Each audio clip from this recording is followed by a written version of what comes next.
Is this seat taken, little girl? I'm not a girl. Are you blind? Yes.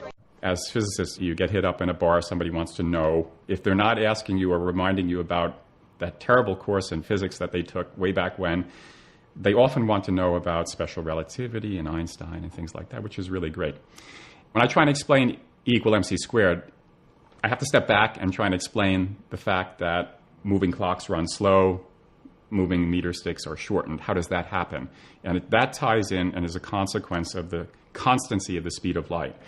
The speed of light is independent of your frame of reference. So if I'm moving on a train, the train is moving at 100 miles an hour, and I throw a baseball as hard as I can at 80 miles an hour in the direction the train is moving, then with respect to the people on the ground, or wondering what I'm doing up on the train, the ball seems to be moving at 100 plus 80, simple velocity addition, 180 miles per hour with respect to the ground.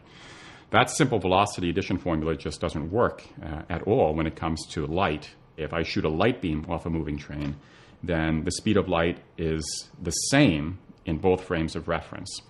Now, a speed is a distance over a time, right? Because if I'm going 60 miles an hour, what that means is that if I travel 300 miles, that's a distance, in 5 hours, it works out. 300 miles divided by the 5 hours gives me the 60 miles per hour. Speed is always a distance over time.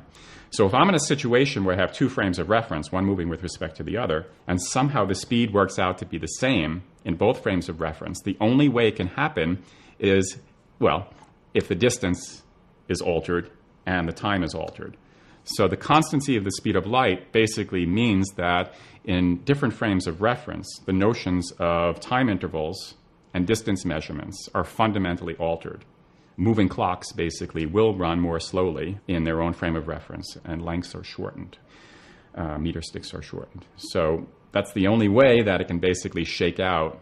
The denominator and the numerator have to change in a way that conspires in some cosmic fashion to give a ratio for the velocity, the speed of light, which remains constant. This interview with physicist Tim Halpin Healy is from pbs.org/nova. I just wanted to let you know that even though this was a difficult experience, I really learned a lot.